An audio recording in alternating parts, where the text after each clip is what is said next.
Hi, good afternoon. Welcome to The Marketplace. Coming up, an exclusive with former Trade Minister Spio Garbrah, who is firing back at critics of government's 24-hour economy policy. We're working on the 24-hour economy plan. It's very complicated because it includes more than 20 dimensions. Yeah. Because people are really doubtful about, whether or not we can do it. Why can't you do it? We need more energy. We need to open up the economy. Nobody's saying that you don't do it on day one. Okay. We'll be hearing his thoughts on the city's appreciation. Also coming up, the African Development Bank projects Ghana's economy will grow by 4.5% at the end of the year. Plus, Institute of Economic Affairs urges government to diversify Ghana's economy as a safeguard against the potential impact of renewed U.S. trade tariffs under Donald Trump's administration. Just like I will say also boldly over here that it's never true that bringing the dollar down is a key to strengthening the health of our economy. My name is Darryl Kwao. Details coming up.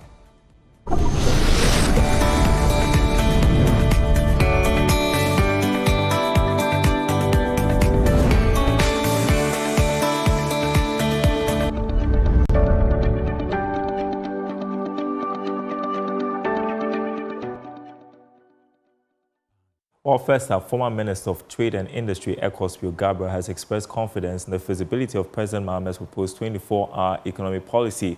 While acknowledging the concept may initially appear complex, he believes Ghana is capable of implementing it through a phased, gradual approach. The minority in Parliament has called for a comprehensive policy framework to support the initiative, which the government says will enable the Ghanaian economy operate in 3 shifts around the clock. Speaking exclusively to Blessed Sugar on the sidelines of the African Development Bank annual meetings in Abuja, Spio Garbrah remained optimistic that the policy would succeed despite ongoing criticism. The accelerated plan, some are asking, should come with a full-blown policy. So they're working on that. Right. I mean, Mr. Tano and his team, some of whom are here, right, are all working on the 24-hour economy plan. It's very complicated because it includes more than 20 dimensions. Yeah. Because people are really doubtful about, whether or not we can do it. Why can't you do it? We need more energy. We need to open up the economy. Nobody's saying that you don't do it on day one. Okay. On day one, you have to have a policy. For the policy to take hold, you must educate and communicate and let people understand. You know how long it took for me and a team, that included President Mahama, to convince Ghanaians that something called value-added tax is a good idea. Because MPP came and said it's not a good idea. Let's demonstrate. 30 years ago. And so the value-added tax, which was going to generate revenue for all of us, at the time, was delayed by at least 4 or 5 years because of demonstrations. Because people pretended they didn't understand it, or maybe they didn't understand it, as they usually don't. Because you hear the opposition say one policy, different names, and there's lack of cohesion, as they say, about the policy. Well, we are not into running after policy just for the policy's sake. We are interested in taking decisions that make sense to the pocketbooks of the average Ghanaian. So talking about how many policies have you developed, I mean, it's rubbish. For example, if you decide that Ghana should be mostly, we shouldn't import sugar. That statement, Ghana should not import sugar that they can grow itself in Ghana. Would you say that's a policy or it's not a policy? Does that sound to you like a policy or is it not a policy? It's a policy. Very good. And I'm saying that's one sentence. I'm saying that's one sentence. And so with that one sentence, you go and establish Commander Sugar Factory. And you commission it. It was under my supervision. And President Mahama came and commissioned it in 2016, several months ahead of the schedule. And when these people come, then they collapse it again. They pretend there's no factory there. That's what they're telling Ghanaians. A factory that was commissioned in my presence, TV studios, your TV station was there, you covered it all. But when these people come, they pretend it doesn't exist. It's a fantasy. No sugar has never been produced here, you see. No sugar has been crushed. But the equipment is there, machines are there, but they'll run it to the ground so that they can sell it cheap if they can. That's what they would have liked to do if NDC had not come back.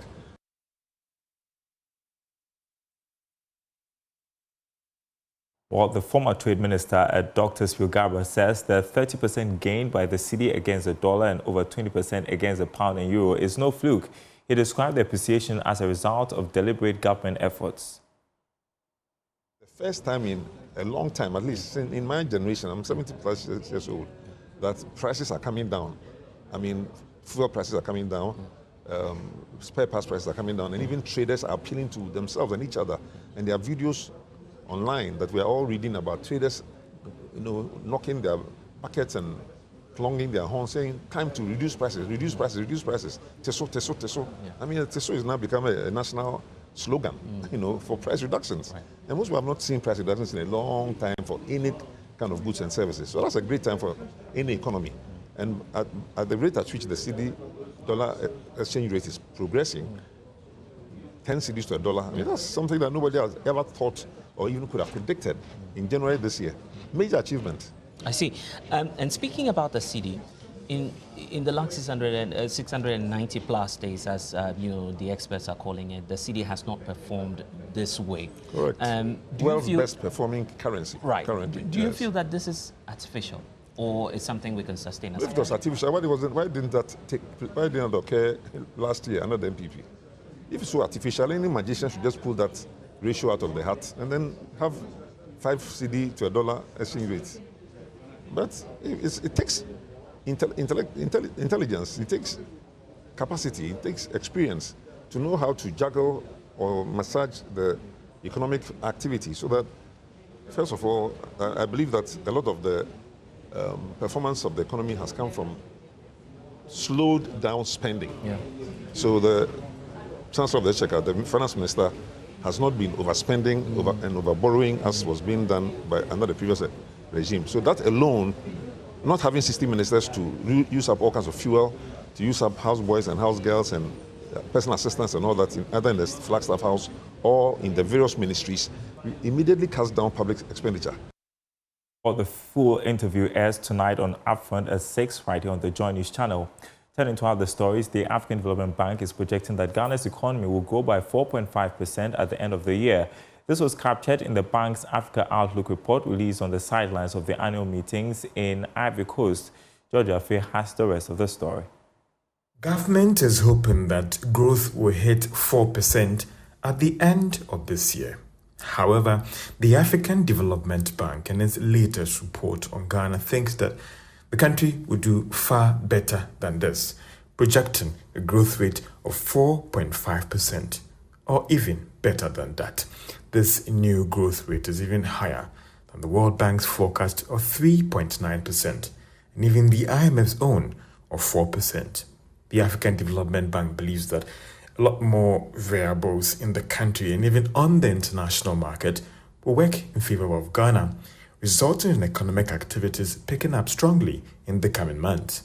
However, when it comes to inflation, the African Development Bank was not that optimistic about the Ministry of Finance and Bank of Ghana's projection, averaging around 11.9%. Meanwhile, the highlight of the African Development Bank annual meetings in Ivory Coast will be the election of a new president taking over from the current boss, Dr. Akiyomi Adesina, whose tenure is coming to an end. 5 candidates vying to take over from him. The Institute of Economic Affairs is urging the government to diversify Ghana's economy as a safeguard against the potential impact of renewed U.S. trade tariffs under Donald Trump's administration. According to senior fellow Dr. Vladimir Tridanso, the global economy lost an estimated $10 trillion during the U.S.-China trade war, with African countries, including Ghana, feeling the ripple effects. Here's more in this report. It is not true that tariffs are a key to unlock deficits. It's not true. Just like I will say also boldly over here that it's never true that bringing the dollar down is a key to strengthening the health of our economy. Incidentally, at the time that there is a recession, the economy picks up. When there is a recession, and the U.S. economy had picked up very strongly just before Trump brought his tariffs, and therefore the hiccup started coming. As soon as this thing came, the world lost $10 trillion. Former Chief Justice Sophia Akofo expressed concern over the terms and conditions of Ghana's mining agreement, questioning whether the nation is truly benefiting from its natural resources. The last time I knew, that nefarious agreement had gone and landed in Parliament. What has happened in Parliament, I have no idea. But sometimes in the news items, you see activity going on in Ewoya Under what arrangement? You ask yourself. And what has changed? And is it the same useless Gettysburg Agreement that they are, which as far as I'm aware, is yet to be ratified by Parliament, that they are working on, or what? We need to know, and we need to keep asking. And then also we need to know how many, in the next X number of years, how many mining agreements are coming due or are expiring, and what we plan, we the people of Ghana, would like to see happening to each and every one of those agreements. Former Speaker of Parliament, Professor Aaron Mike Okwe, emphasized the need for economic self-reliance, calling for greater domestication of Ghana's economy to reduce vulnerability to global shocks. Very soon, if nothing happens, and we cannot feed ourselves, and we spend millions of dollars importing rice, in India, the ports are one way out. Nothing comes in, virtually.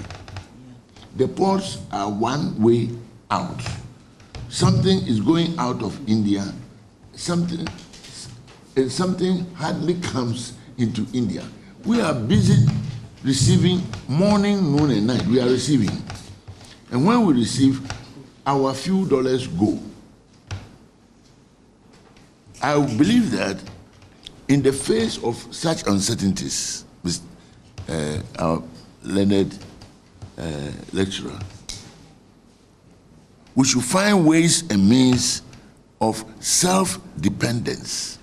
The Institute of Economic Affairs Forum was held under the theme, The Trump Tariffs, Implications for Africa and Ghana.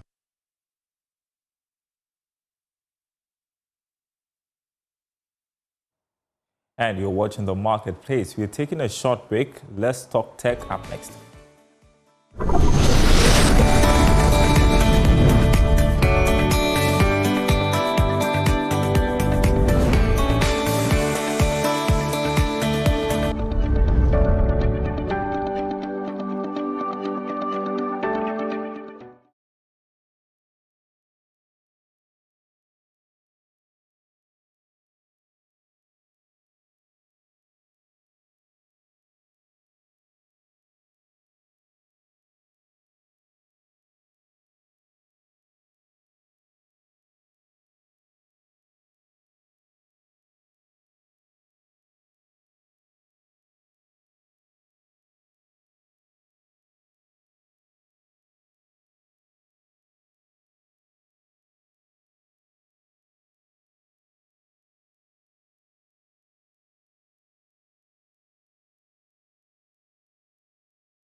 And welcome to Let's Talk Tech. Ghana's embassy in Washington, D.C. has been temporarily shut down after a major fraud scandal.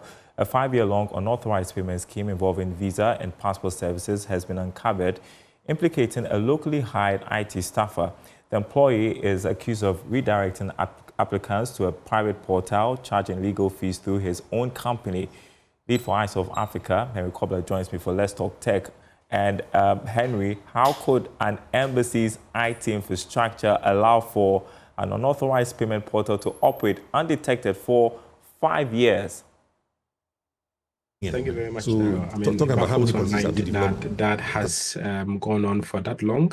I mean, one of the most highly security pushed places would relatively be the embassies, and I think that, for me, to my surprise, I think that this more would be a collaborated effort within not just the heads, or probably high level people within that settings. I mean, it can't just go undetected where you're having applicants go through that process and making payment. Payment is one of the most important parts of applications when it has to be on the point for the embassies. And so generally, whenever you're making payment, it is very important that these portals are setting clear guidelines and procedures, and then they are also getting very much clear as to how payments are done. And so to go on, I'm thinking what kind of audit goes on in that organization every year. How are some of the mitigation plans? Do they have a certification to say, okay, information systems and all of that? Are they even certified to say ISO 27001 certified? I mean, some of these certification processes and procedures are set up to be able to guide and make sure that information systems are always in place in terms of security processes, and they are highly secured for the users, even the user informations as well. I'm wondering how that has been going on for that long, and how he's able to even get through to these applicants directly to be able to convince them or get them to make payments through his portal.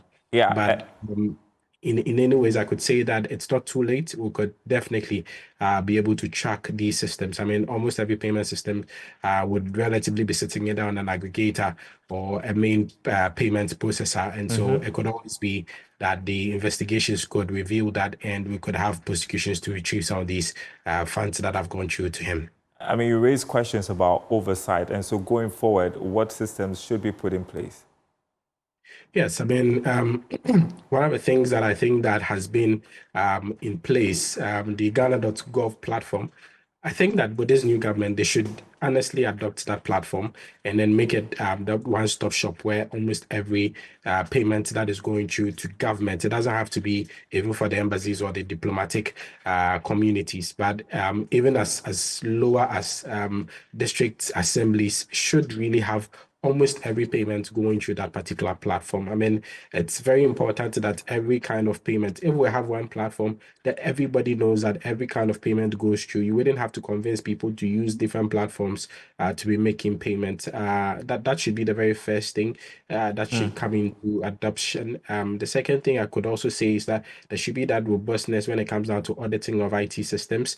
It's very important that the audit report is mostly shared with all the high-level communities as well. Right. I mean, even bringing in third-party auditors as well, because again, that's the most important thing to do to be able to ensure the integrity of IT systems within organizations and government institutions. I mean, these two things could get us there. Henry, 30 seconds.